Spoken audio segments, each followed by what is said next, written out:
ሰላም የዩቲዩብ ቤተሰቦቼ እንዴት ናችሁ? እንደምታውቁት በጣም ብዙ ሰው ክሪፕቶ ትሬድ እያደረገ ገንዘብ ሜክ ያደርጋል። ክሪፕቶ ከረንሲ እንደ ሳይንስ አውቄዋለሁ ብላችሁ የምትጨርሱት ነገር አይደለም። ነገር ግን ገንዘብ ሜክ ለማድረግና አንዳንድ ነገሮችን ክሪፕቶ ላይ ለመስራት የግድ በጣም ከፍተኛ የሆነ የክሪፕቶ ከረንሲ እውቀት አያስፈልጋችሁም። በጣም መሰረታዊና ቤዚክ የሆነ እውቀት ካላችሁ በቀላሉ ገንዘብ ሜክ ማድረግ ትችላላችሁ። ወይም ደግሞ ያላችሁን ገንዘብ በክሪፕቶ ቀይራችሁ እዛ ጋር ማስቀመጥ ትችላላችሁ። ለምሳሌ አንድ ሰው 100 ሺህ ብር ቢኖረው በጥሬው 100 ሺህ ብር ባንክ ከሚያስቀምጠው በክሪፕቶ ቀይሮ ክሪፕቶ ላይ ቢያስቀምጠው ነገ ከነገ በኋላ ትርፋማ ሊያደርገው ይችላል። ስለዚህ በዚህ ቪዲዮ ስለ ክሪፕቶ ከረንሲ ማወቅ ያለባችሁን በጣም መሰረታዊ የሆኑ ነገሮች አንድ ባንድ በዝርዝር ነግራችኋለሁ። በጣም በግልጽና ማንም ሰው ሊረዳው በሚችለው አማርኛ ነው በደንብ ዝርዝር አድርጌ የማስረዳችሁ። ስለዚህ ቪዲዮውን እስከ መጨረሻው ማየታችሁን እንዳትረሱ። ስለ ክሪፕቶ ማወቅ አለባችሁ ብላችሁ ለምታስቡት ጓደኞቻችሁም ይሄን ቪዲዮ ላኩላቸው። ላይክ ማድረጋችሁን እንዳትረሱ። አዳዲስ ቤተሰቦች ከሆናችሁ ደግሞ ቀጣይ የምሰራቸው ቪዲዮዎች እንዳያመልጧችሁ ሰብስክራይብ ብታደርጉ በጣም ደስ ይለኛል።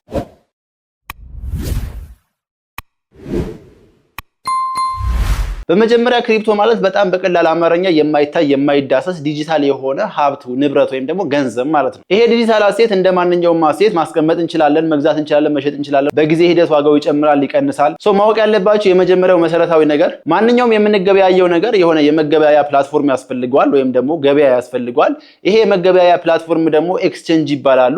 ዓለማችን ላይ በጣም ብዙ አይነት ኤክስቼንጆች አሉ። ኦኬኤክስ አለ፣ ባይቢት አለ፣ ባይናንስ አለ። በጣም ብዙ አይነት ኤክስቼንጆች አሉ። በእነዚህ የክሪፕቶ ኤክስቼንጆች አማካኝነት ያለን አሴት ወይም የገዛነውን አሴት ማስቀመጥ እንችላለን፣ መሸጥ እንችላለን፣ መግዛት እንችላለን። ስለዚህ ክሪፕቶ ላይ መስራት የሚፈልግ ማንኛውም ሰው መጀመሪያ ከነዚህ ከጠቀስኳቸው ኤክስቼንጆች መካከል ቢያንስ የአንዱን አካውንት መክፈት ይኖርበታል። ይሄ ቪዲዮ ስፖንሰር የተደረገው በኦኬኤክስ ኤክስቼንጅ ነው። ስለዚህ ዛሬ ይሄን ቪዲዮ ማሳያችሁ በኦኬኤክስ ኤክስቼንጅ አማካኝነት ነው። እንዴት አድርጋችሁ አካውንት መክፈት ትችላላችሁ፣ እንዴት ዲፖዚት ታደርጋላችሁ፣ እንዴት ዊዝድሮ ታደርጋላችሁ። ከዛ በተጨማሪ ኦኬኤክስን ስትጠቀሙ የምታገኟቸው የተለያዩ ካምፔኖች አሉ። ብዙ አይነት የዌልካም ቦነሶች አሉ። እነሱ እንዴት መጠቀም እንደምትችሉ ዝርዝር ነገር አሳያችኋለሁ። ይሄንን ቼክ ለማድረግ okex.com/ካምፔን ላይ ገብታችሁ ስታዩ ኦኬኤክስ አፍሪካ ካምፔን አለ፣ ኤክስክሉሲቭ ካምፔን። ለምሳሌ መጀመሪያ የኦኬኤክስ አካውንት ከፍታችሁ በፓስፖርት ወይም በናሽናል አይዲ አካውንታችሁን ቬሪፋይ ካደረጋችሁ በኋላ ለመጀመሪያ ጊዜ 50 ዩኤስዲቲ እና ከዛ በላይ የሚሆን አማውንት ትሬድ ካደረጋችሁ 10 ዩኤስዲቲ የትሬዲንግ ቦነስ ይሰጣችኋል። ከዛ እዚህ ጋር ፕሮግረሳችሁን ማየት ትችላላችሁ። ለምሳሌ አንድ ሰው መጀመሪያ $10 ከዛ 20 ከዛ 30 እያለ እስከ 50 ዩኤስዲቲ ትሬድ ቢያደርግ እዚህ ጋር ፕሮግረሱን አይቶ ይሄንን ክሊክ ማድረግ ይችላል። ይሄ ካምፔን የሚያልቀው ከ42 ቀን በኋላ ነው። በተመሳሳይ አትሊስት 50 ዩኤስዲቲ እና ከዛ በላይ ዲፖዚት ካደረገና ለ3 ቀን ሆልድ አድርጎ ከቆየ ኤክስክሉሲቭ 10 ዩኤስዲቲ ትሬዲንግ ቦነስ ያገኛል ማለት ነው። እዚህ ጋር ከዛ እዚህ ጋር መጣችሁ ፉሊ ክሌምድ ማድረግ ይጠበቅባችኋል። ይሄንን ካምፔን ማን እየመራ እንደሆነና እዚህ ጋር ያገኙት ኤስቲሜትድ ሪዋርድ ተዘርዝሮ ታገኛላችሁ። በተመሳሳይ በየጊዜው የሚመጡ ሌሎች ካምፔኖችም አሉ። አንሎክ 1 ዩኤስዲቲ ኤርድሮፕ ኢንስታንትሊ ከሚለው ውስጥ በኦኬኤክስ ላይ ሳይን አፕ አድርጋችሁ KYC ከጨረሳችሁ በኋላ ይሄን ጆይን ናው የሚለውን ክሊክ ስታደርጉ ለዚህ ካምፔን ብቁ ትሆናላችሁ። በተመሳሳይ እዚህ ጋር ሁለተኛው ጋም ጓደኞቻችሁ ሪፈር ስታደርጉ 500 ASP ቶክን ታገኛላችሁ ማለት ነው። አንድ የASP ቶክን እዚህ ጋር እንደምታዩት 0.02 USDT ዋጋ አለው። ይሄንን በ500 ስታባዙት ወደ 12.7 USDT አካባቢ ማለት ነው። እንደዚህ ያለ የተዘረዘሩ በጣም ብዙ አይነት ካምፔኖች አሉ። ነገር ግን ከረንትሊ አሁን ይሄ ቪዲዮ በመሰራበት ጊዜ እነዚህ ካምፔኖች ኤክስፓየር አድርገዋል። በየጊዜው እየመጣችሁ ይሄንን ቼክ ስታደርጉ አዳዲስ ካምፔኖች ስለሚኖሩ እነሱን ጆይን እያደረጋችሁ የተወሰነ USDT የማግኘት እድል ይኖራችኋል ማለት ነው። እዚህ ጋር መጨረሻ ላይ ጆይን አዘር ሲሚላር ካምፔን የሚለውን ክሊክ ስታዩ ደግሞ ዲስከቨር ኤግዚስቲንግ ካምፔንስ የሚለውን ክሊክ አድርጋችሁ ስታዩት እነዚህ ካምፔኖች አሉ። ካምፔኖችን እየከፈታችሁ ያያችሁ ምንነታቸውን ካረጋገጣችሁ በኋላ ታስኮቹን እየሰራችሁ ጆይን አድርጋችሁ ሪዋርዶቹን ማግኘት ትችላላችሁ።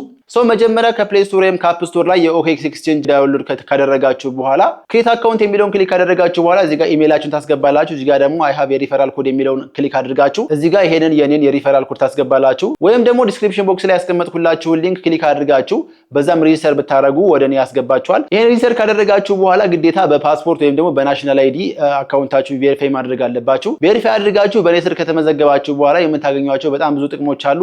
ከነዛ ውስጥ የመጀመሪያው በኔ ስር ተመዝግባችሁ ማንኛውም ጥያቄ ካላችሁ ቴሌግራም ላይ በዚህ ዩዘር ኔም ኮሙኒኬት ብታደርጉኝ በጣም በግልጽ ጥያቄዎቻችሁን እመልሳለሁ። ሌላው የምትጠቀሙት ሁለተኛው ጥቅም ደግሞ እንደዚህ አይነት ስፖንሰርሺፕ ቪዲዮዎች በሚመጡበት ጊዜ ጊፍቶችና ቦነሶች ስለሚኖሩ ቅድሚያ ተጠቃሚ ትሆናላችሁ። ስለዚህ ይሄን ሪፈራል ኮድ መጠቀማችሁ እንዳትረሱ። አሁን አካውንታችሁን ከፍታችኋል ብዬ አስባለሁ። ስለዚህ ማወቅ ያለባችሁን በጣም መሰረታዊ የሆኑ ነገሮች አንድ ባንድ ላብራራላችሁ። በነገራችን ላይ ኦኬኤክስ ብቻ ሳይሆን ሌላ ኤክስቼንጅ የምትጠቀሙ አሁን የምነግራችሁ ነገር ኦልሞስት አንድ አይነት ነው። ሌሎች ጋርም ያለ ነገር ስለሆነ ኦኬኤክስ ባትጠቀሙም ሌላ ኤክስቼንጅ ብትጠቀሙም ምንም ችግር ችግር የለውም። ስለዚህ ማንኛውም ኤክስቼንጅ ላይ ካሉ መሰረታዊ ነገሮች ውስጥ አንዱ ይሄ የመጀመሪያው አሴት የሚለው ነው። ስለዚህ ይሄን አሴት የሚለውን ክሊክ ስታደርጉ እናንተ ያላችሁን የአሴት አይነቶች ያስቀምጥላችኋል። ለምሳሌ አንድ ሰው ዩኤስዲቲ ሊኖረው ይችላል፣ ወይም ቢትኮይን ካለው፣ ቶን ካለው፣ ኢቴሪየም ካለው እዚህ ጋር እነዛን አሴቶችን እዚህ ጋር ይደረድርላችኋል። አሁን እዚህ ጋር እንደምታዩት ዩኤስዲቲ አለኝ፣ ኢቴሪየም አለኝ፣ ቢትኮይን አለኝ፣ ሃምስተር አለኝ። ትንንሽ ቢሆኑም እነዚህ ተዘርዝረው ታገኛላችሁ። ስለዚህ እነዚህ አሴቶች አሉኝ ማለት ነው። አሁናዊ ዋጋቸው እዚህ ጋር ተቀምጦ ታገኛላችሁ። ከዛ ማወቅ ያለባችሁ በጣም መሰረታዊ ነገሩ ዲፖዚት ማድረግ ነው። ዲፖዚት ማድረግ ማለት እነዚህን አሴቶች ወደዚህ ኤክስቼንጅ ማስገባት ማለት ነው። ለምሳሌ እናንተ ሱቅ ቢኖራችሁ ሱቃችሁ ውስጥ የሆኑ አይተሞችን ወይም ደግሞ ንብረቶችን ወይ ሀብቶችን ማስገባት አለባችሁ። ወይም ባንክ ቢሆን ለምሳሌ ብር ቢኖራችሁ እዛ ባንክ ውስጥ ብር ማስገባት አለባችሁ። ስለዚህ ዲፖዚት ማድረግ ማለት ኤክስቼንጁ ላይ የተለያዩ አሴቶችን ዲፖዚት ማድረግ ማለት ነው። ስለዚህ ይህን ዲፖዚት የሚለውን ክሊክ ስታደርጉ ዲፖዚት ማድረግ የምትችሉባቸው የተለያዩ ሜካኒዝሞች ተቀምጠዋል። የመጀመሪያው ዲፖዚት ክሪፕቶ የሚለው ነው። ይሄ ዲፖዚት ክሪፕቶ ማለት ከሌላ ኤክስቼንጅ ወደዚህ ኤክስቼንጅ በተለያዩ የክሪፕቶ ኔትወርኮች አማካኝነት ዲፖዚት ማድረግ ማለት ነው። ስለዚህ ሁሌም ክሪፕቶ ዲፖዚት ስታደርጉ ዲፖዚት የምታደርጉባቸው የክሪፕቶ ኔትወርኮች ያስፈልጓቸዋል። ይሄንን ክሊክ በምታደርጉበት ሰዓት መጀመሪያ ይመጣላችሁ ክሪፕቶ እንድትመርጡ ነው። ምን አይነት ክሪፕቶ ነው ዲፖዚት የምታደርጉት የሚለው ነው። የትኛውም ኤክስቼንጅ ላይ ይሄ ነገር አለ። ለምሳሌ እኔ ዩኤስዲቲ ዲፖዚት ማድረግ ከፈለኩ ለምሳሌ ባይናንስ ላይ ካለኝ፣ ባይቢት ላይ ካለኝ መጀመሪያ ዩኤስዲቲ ከሆነ የምፈልገው ዩኤስዲቲ የሚለውን ክሊክ አደርጋለሁ። ይሄን ክሊክ ካደረኩ በኋላ ቀጣይ የሚመርጠው ነገር ደግሞ ኔትወርክ ይባላል።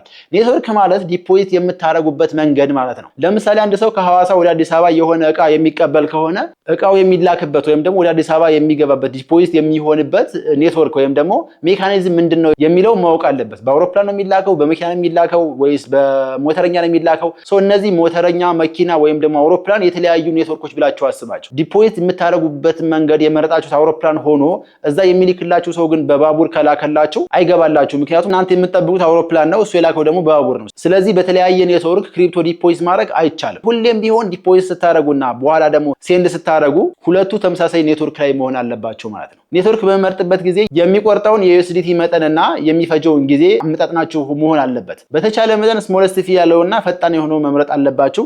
ስለዚህ አሁን ለምሳሌ እዚህ ጋር ኤክስ ሌየር ዩኤስዲቲ የሚባል ኔትወርክ አለ። ከዛ ይሄ 1 ሚኒት ይፈጃል፣ ወደ 0.01 ዩኤስዲቲ ይቆርጣል ማለት ነው። ከዛ ትሮን የሚባል ወይም ቲአርሲ ቲዮን የሚባል አለ።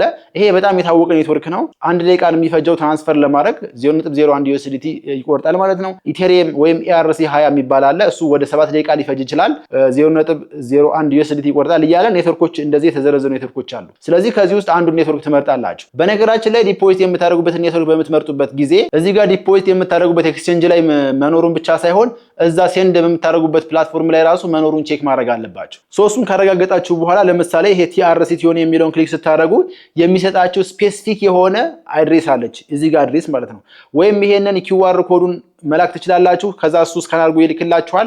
ወይም ደግሞ ይሄንን አድሬስ የሚለውን ይሄንን ረጅም ቁጥር ኮፒ አድርጋችሁ ሴንድ ወደምታደርጉበት ኤክስቼንጅ መላክ ትችላላችሁ ማለት ነው። ከዛ እዚህ ጋር ዲፖዚት አካውንት የሚል አለ። ዲፖዚት እንዲሆን የምትፈልጉት ምን ላይ ነው? ትሬዲንግ አካውንት ነው ወይስ ደግሞ ፈንዲንግ አካውንት ነው የሚለውን አንዱን መምረጥ ይኖርባችኋል። በነገራችን ላይ ፈንዲንግ አካውንት እና ትሬዲንግ አካውንት ምን እንደሆኑ ልንገራችሁ በዚህ አጋጣሚ። ፈንዲንግ አካውንት ማለት ጀስት በቃ የማይንቀሳቀስ ወይም ደግሞ ትሬድ ስታደርጉ የማይቆረጥበት ማለት ነው። በቃ ትሬድ በምታደርጉበት ጊዜ ግዴታ አሴታችሁን ወደ ትሬዲንግ አካውንት መቀየር አለባችሁ። ስለዚህ ከፈንዲንግ አካውንት ወደ ትሬዲንግ አካውንት ኤክስቼንጅ ማድረግ ትችላላችሁ። አሁን በኋላ በዝርዝር አሳያችኋለሁ። ከዛ ይሄን ከመርጣችሁ በኋላ ይሄን ኮፒ አድርጋችሁ ሴንድ ወደሚያደርግላችሁ ሰው ትልኩለታላችሁ። በተመሳሳይ ኔትወርክ ክሪፕቶን ይልክላችኋል ማለት ነው። ሌላኛው ዲፖዚት የምታደርጉበት አማራጭ ደግሞ ፒቱፒ ትሬዲንግ ይባላል። ያው ስለ ፒቱፒ በጣም ብዙዎቻችሁ የምታውቁ ይመስለኛል። ከዚህ በፊትም አንድ ቪዲዮ ሰርቼላችኋለሁ፣ ዲስክሪፕሽን ቦክስ ላይ ያስቀምጥላችኋለሁ። እሱን ክሊክ አድርጋችሁ ፒቱፒ ትሬዲንግ ምንድነው፣ እንዴት ነው ፒቱፒ ትሬድ የምናደርገው የሚለውን ዝርዝር ቪዲዮ እዛ ጋር ማየት ትችላላችሁ። ይሄንን ክሊክ አድርጋችሁ በኋላ እዚህ ጋር ባይና ሴል የሚሉ ነገሮች አሉ። ከዛ የምትፈልጉት ነገር ምንድነው፣ ዩኤስዲቲ ነው ወይስ ደግሞ ቢትኮይን ነው ኢቴሪየም ነው የሚለው መርጣችሁ ያው ፒቱፒ ትሬድ ማድረግ ትችላላችሁ። አይ ቲንክ ከረንትሊ ኢትዮጵያ ውስጥ ፒቱፒ ትሬድ ማድረግ የተከለከለ ይመስለኛል። ስለዚህ ሳይንሱ እንድታውቁ ነው እንጂ እኔ ትሬድ አድርጉ እያልኳችሁ አይደለም፣ ግን ሳይንሱ ይሄን ይመስላል። ስለዚህ ፒቱፒ በዚህ መንገድ ትሬድ ማድረግ ትችላላችሁ። አሴትም ካላችሁ ሴል ማድረግ ትችላላችሁ። ሌላው ባይ ክሪፕቶ የሚለው ነው። ባይ ክሪፕቶ የሚለው ደግሞ የፈለጋችሁትን ያክል መጠን ክሪፕቶ በባንክ ካርዳችሁ አማካኝነት መግዛት ትችላላችሁ የሚል ኮንሴፕት ነው። ነገር ግን ኢትዮጵያ ውስጥ ኢንተርናሽናል የባንክ ሲስተም ስለሌለን ይሄን እዚህ ጋር መግዛት አንችልም። ሌላ ዊዝድሮዋል የሚለው ነው። ልክ ቅድም ያየነው ዲፖዚት ነበረ። አሁን ይሄ ዊዝድሮዋል የሚለው ደግሞ ከዚህ ተቃራኒ ነው። ስለዚህ ዊዝድሮ ስታደርጉ መጀመሪያ ዊዝድሮ ክሪፕቶ የሚለው የዲፖዚት ክሪፕቶ የሚለው ተቃራኒ ስለሆነ ይሄን ክሊክ ታደርጋላችሁ። ከዛ ዊዝድሮ ማድረግ የምትፈልጉት ወይም መላክ የምትፈልጉት የክሪፕቶ አይነት ምንድነው እዚህ ጋር ትመርጣላችሁ። ለምሳሌ USDT ከሆነ ይሄን USDT የሚለውን ክሊክ ታደርጋላችሁ። መላክ የምትፈልጉት ደግሞ ወዴት ነው የሚለውን እዚህ ጋር ትመርጣላችሁ። ለምሳሌ ኤክስቼንጆች ከሆኑ ወደ ባይናንስ ሊሆን ይችላል፣ ወደ ባይቢት ሊሆን ይችላል። ኤክስቼንጆች ከሆኑ ይሄን ከላይ ያለውን ትመርጣላችሁ። ሌላው አንሆስትድ ዋሌት ነው ወይም ደግሞ ኦንቼን ዊዝድሮዋል የሚለው ነው። ያ ማለት ወደ ኦንቼን ዋሌቶች መላክ ትችላላችሁ። ለምሳሌ የቴሌግራም ቶን ስፔስ ዋሌት ኦንቼን ዋሌት ነው። ስለዚህ ወደዛ መላክ ትችላላችሁ። ሌላኛው OKX ዩዘር ነው። ወደ OKX ዩዘር በምትልኩበት ጊዜ ዊዝድሮ ስታደርጉ ምንም አይነት ክፍያ የለውም ወይም ፍሪ ነው። ስለዚህ ይሄን መላክ ትችላላችሁ። ነገር ግን እንደ አንድ ክሪፕቶ ትሬደር ማወቅ ያለባችሁ ወሳኝ ነገር ኤክስቼንጅ የሚለው ነው። ስለዚህ ኤክስቼንጅ የሚለውን ክሊክ ካደረጋችሁ በኋላ የምትልኩበትን ኔትወርክ ትመርጣላችሁ። ቅድም ዲፖዚት ያደረግንበትን የክሪፕቶ ኔትወርክ አሁን ዊዝድሮ ማድረግ ስንፈልግ ተመሳሳይ የሆነ ኔትወርክ መምረጥ አለብን። ቅድም የመረጥኩት የቲአርሲ ቲዮኒ ስለሆነ ይሄን ቲአርሲ ቲዮኒ የሚሉ ክሊክ ታደርጋላችሁ።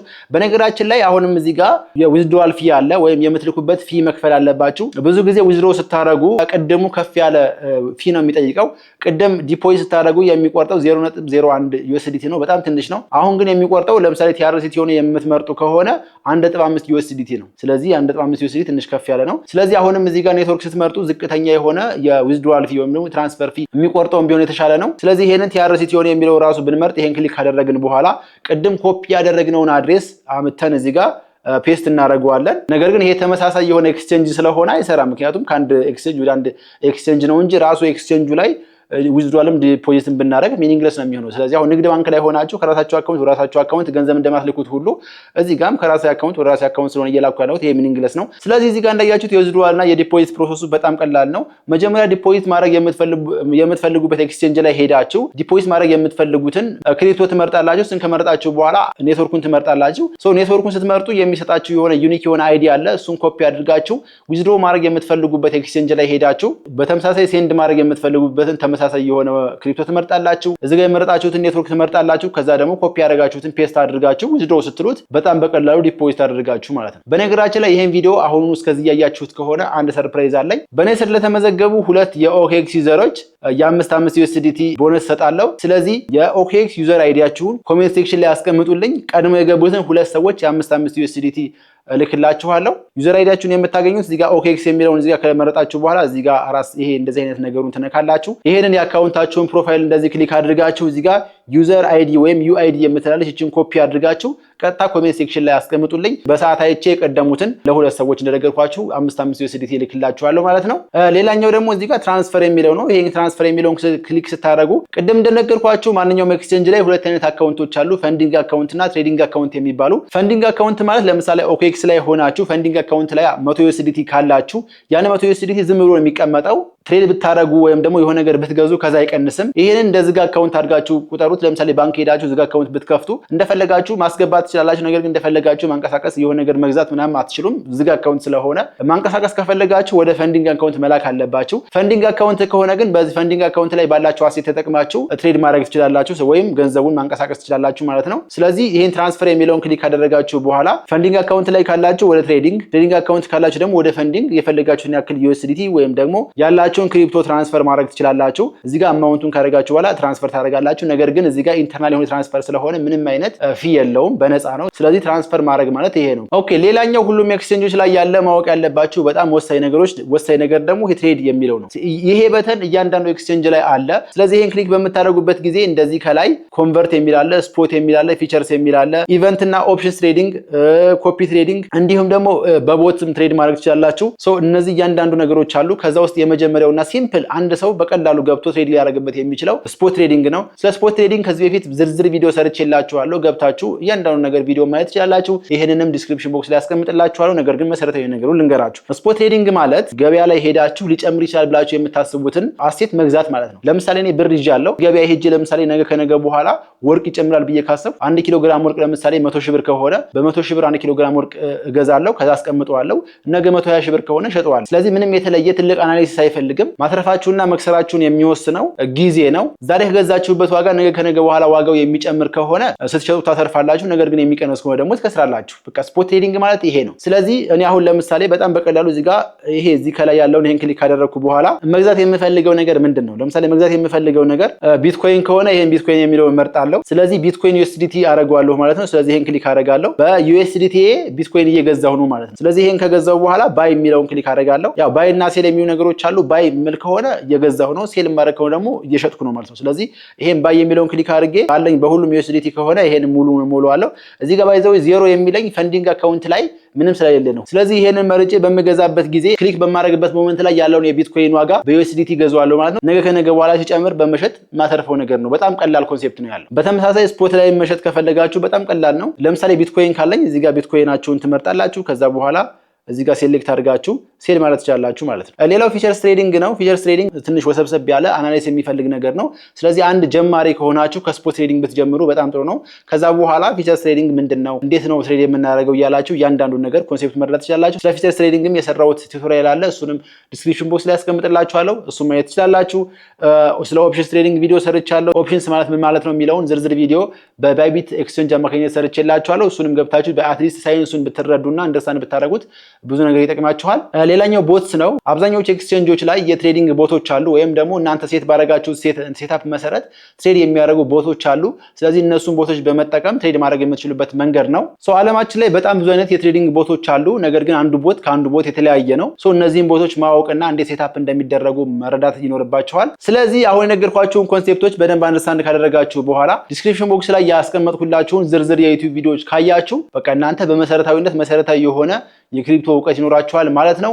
ማንኛውም ጥያቄ አስተያየት ካላችሁ ኮሜንት ሴክሽን ላይ አስቀምጡልኝ። የቪዲዮ መሃል ላይ የነገርኳችሁንም ነገር እንዳትረሱ UIDያችሁን ኮሜንት ላይ ማስቀምጡልኝና ያው ቼክ አድርጌ የሚደረገውን አደርጋለሁ ማለት ነው። ቪዲዮ ላይክ ማድረጋችሁ እንዳትረሱ። አዳዲስ ቤተሰብ ከሆናችሁ ደግሞ ሰብስክራይብ ብታደርጉ የምትጠቀሙት እናንተ ናችሁ። በተረፈ ይመቻችሁ። ፒስ